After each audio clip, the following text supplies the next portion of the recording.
Hello student, स्वागत है हमारे यूट्यूब चैनल RG24/7 पर। दोस्तों, आज हम जानेंगे क्लास 6 एनसीईआरटी सोशल साइंस सामाजिक एवं राजनीतिक जीवन में लेसन नंबर 2, जिसका नाम है विविधता एवं भेदभाव, और इसमें पार्ट 3। तो आइए देखते हैं डॉक्टर भीमराव अंबेडकर की कहानी कि उनके साथ भेदभाव जाति के आधार पर कैसे किया जाता है। आइए समझते हैं। कोरेगांव में अपने भाइयों के साथ अपने पिता से मिलने गए थे। बड़ी देर हमने इंतजार किया पर कोई नहीं आया। 1 घंटा बीत गया तो स्टेशन मास्टर हमसे पूछने आ गए। उन्होंने हमसे हमारे टिकट मांगे, जो हमने दिखा दिए। उन्होंने पूछा कि हम वहाँ क्यों रुके हुए थे। हमने बताया कि हमें कोरेगांव जाना था और हम पिताजी या उनके नौकर का आने का इंतजार कर रहे थे, लेकिन दोनों में से कोई भी वहाँ नहीं पहुँचा और हमें पता भी नहीं था कि कोरेगांव कैसे पहुँचते हैं। हमने बहुत अच्छे कपड़े पहन रखे थे और कपड़ों और बोली से कोई भी यह अंदाजा नहीं लगा सकता कि हम अछूतों के बच्चे थे। निश्चय ही स्टेशन मास्टर को यह लगा कि हम ब्राह्मण के बच्चे हैं और वे हमारी मुश्किल को देखकर बड़े परेशान हुए। जैसा कि हिंदुओं में होता ही है, स्टेशन मास्टर ने हमसे पूछा कि हम कौन हैं। बिना एक पल भी बिताए मेरे मुंह से निकल गया कि हम महार हैं। बम्बई प्रांत में महार समुदाय को अछूत माना गया जाता है। उनको एकदम से धक्का लगा। वे भौचक के आश्चर्यचकित रह गए हमारी जाति को सुन के। उनके चेहरे पर अचानक परिवर्तन हुआ। हमने देख लिया कि एक अजीब सी घृणा की भावना उन पर हावी हो गई। उन्होंने जैसे ही मेरा जवाब सुना, वे अपने कमरे में वापस चले गए और हम वहीं के वहीं खड़े रह गए। 15-20 मिनट बीत गए। सूरज बिल्कुल छिप सा गया था। पिताजी नहीं आए थे और न ही उनका नौकर। अब स्टेशन मास्टर भी हमें छोड़कर चले गए थे। हम काफ़ी घबराए हुए थे। यात्रा के शुरू में जो खुशी और उत्साह की भावना थी, उसकी जगह अब अत्यधिक उदासी ने ले ली थी। आधे घंटे के बाद स्टेशन मास्टर लौट कर आए तो पूछा कि हम क्या करने की सोच रहे हैं।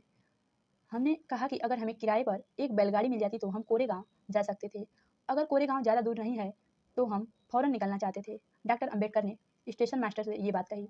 वहाँ किराए पर कई बैलगाड़ियाँ चल रही थी, लेकिन मैंने स्टेशन मास्टर को जो जवाब दिया था कि हम महार हैं, उसका पता सबको चल गया था। कोई भी गाड़ीवान अछूत वर्ग की सवारी को नहीं ले जाना चाहता था और अपने आप को गंदा और नीचा नहीं बनाना चाहता था।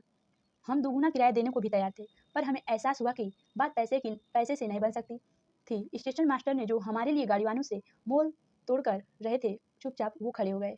अब वो हमारे लिए लड़ भी नहीं रहे थे। समझ नहीं आ रहा था कि क्या करें।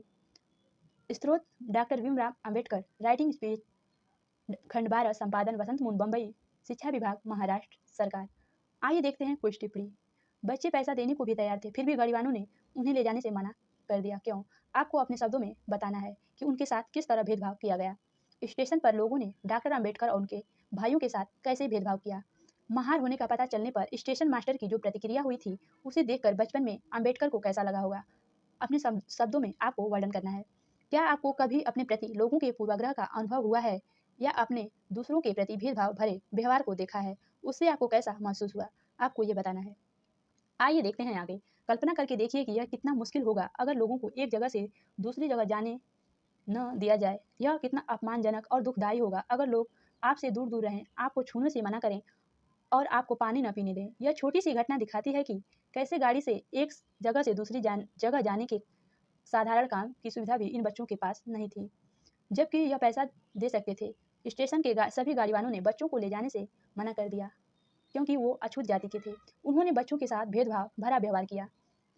इस कहानी से बिल्कुल साफ है कि जाति पर आधारित भेदभाव न केवल दलितों के साथ कई गतिविधियों से वंचित रखना है, बल्कि वह उन्हें आदर और सम्मान से भी नहीं मिलने देता है जो दूसरे को मिलता है। आइए देखते हैं आगे। समानता के लिए संघर्ष। ब्रिटिश शासन में आज़ादी पाने के लिए जो संघर्ष किया गया था, उसमें समानता के व्यवहार के लिए किया गया संघर्ष भी शामिल था। दलितों और औरतों, जनजाति लोगों और किसानों ने अपने जीवन में गैर बराबरी का अनुभव किया। उसके खिलाफ उन्होंने लड़ाई लड़ी थी। जैसा कि पहले भी बात हुई, बहुत सारे दलितों ने संगठित होकर मंदिर में प्रवेश पाने के लिए संघर्ष किया। महिलाओं ने मांग की कि जैसे पुरुषों के पास शिक्षा का अधिकार है, वैसे ही उन्हें भी अधिकार मिले और वो भी शिक्षित हो सकें और समाज को भी शिक्षण दे सकें। किसानों और दलितों ने अपने आप को जमींदारों और उनकी ऊंची ब्याज की दर से छुटकारा दिलाने के लिए संघर्ष किया। 1947 में भारत जब आज़ाद हुआ और एक राष्ट्र बना तो हमारे नेताओं ने समाज में व्याप्त कई तरह की असमानताओं पर विचार किया। संविधान को लिखने वाले लोग भी इस बात से अवगत थे कि हमारे समाज में कैसे भेदभाव किया जाता है और लोगों ने उसके खिलाफ किस तरह संघर्ष किया है। कई नेता उन लड़ाइयों के हिस्सा थे, जैसे डॉक्टर अंबेडकर। इसलिए नेताओं ने संविधान में ऐसी दृष्टि और लक्ष्य रखा है जिससे भारत में सभी लोगों को बराबर माना जाए। समान को एक मूल्य की तरह माना गया है जो हम सभी को एक भारतीय के रूप में जोड़ती है। प्रत्येक व्यक्ति को समान अधिकार है और समान अवसर भी प्राप्त हैं। अस्पृश्यता यानी छुआछूत को अपराध की तरह देखा जाता है। आइए देखते हैं आगे। दलित के अलावा कई अन्य समुदाय हैं जिनके साथ भेदभाव किया जाता है। आप भेदभाव के कुछ अन्य उदाहरण सोच सकते हैं। उन तरीकों पर चर्चा कीजिए जिनके द्वारा खास जरूरतों वाले लोगों के साथ भेदभाव किया जा सकता है। आइए देखते हैं आगे, और इसे कानूनी रूप से कैसे खत्म कर दिया गया। आंदोलन करती हुई महिलाएं अपने अधिकार के लिए। चित्र में देखिए, अपने अधिकारों की मांग करती हुई औरतें। लोग अपनी पसंद का काम चुनने के लिए बिल्कुल आज़ाद हैं। नौकरियां सभी लोगों के लिए खुली हुई हैं। इन सब के अलावा संविधान में सरकार पर यह विशेष जिम्मेदारी डाली थी कि वह गरीबों और मुख्य धारा से अलग थलग पड़े गए समुदाय को इस समानता के अधिकार के फायदे दिलवाने के लिए विशेष कदम उठाएं।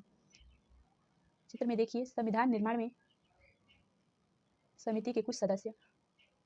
भारत का संविधान लिखने वाले समिति के कुछ सदस्य। संविधान के लेखकों ने यह भी कहा कि विविधता की इज्जत करना, उसे मूल्यवान मानना समानता सुनिश्चित करने में बहुत ही महत्वपूर्ण कारक है। उन्होंने यह महसूस किया कि लोगों को अपने धर्म का पालन करने, अपनी भाषा बोलने, अपने त्यौहार मनाने, अपने आप को खुले रूप से अभिव्यक्त करने की आज़ादी होनी चाहिए। उन्होंने कहा कि कोई एक भाषा, धर्म या त्यौहार सबके लिए अनिवार्य नहीं बनाना चाहिए। उन्होंने जोर दिया कि सरकार सभी धर्मों को बराबर मानेगी, इसलिए भारत के एक धर्मनिरपेक्ष देश है जहां लोग बिना भेदभाव के अपने धर्म का पालन करते हैं। इससे हमारी एकता महत्वपूर्ण कार्य के रूप में देखा जाता है कि हम इकट्ठे रहते हैं और एक दूसरे की इज्जत करते हैं। हालांकि हमारे संविधान में इन विचारों पर जोर दिया गया है, पर यह पाठ इसी बात को उठाता है कि समानता आज भी असमानता आज भी मौजूद है। समानता वह मूल्य है जिसके लिए हम निरंतर संघर्ष करते रहेंगे और करते रहना चाहिए। भारतीयों के लिए समानता का मूल वास्तविक जीवन का हिस्सा बने, सच्चाई बने, इसके लिए लोगों के संघर्ष, उनके आंदोलन और सरकार द्वारा उठाए जाने वाले कदम बहुत जरूरी हैं। आइए देखते हैं भारत का संविधान और उसके उद्देश्य का।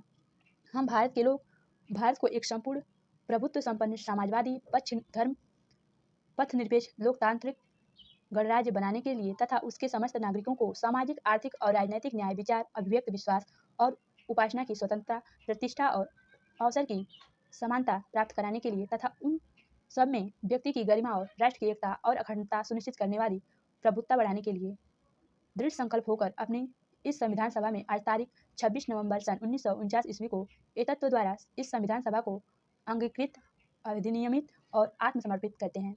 धन्यवाद दोस्तों। इस क्लास की अगले लेसन की जानकारी हम अगली वीडियो में देंगे।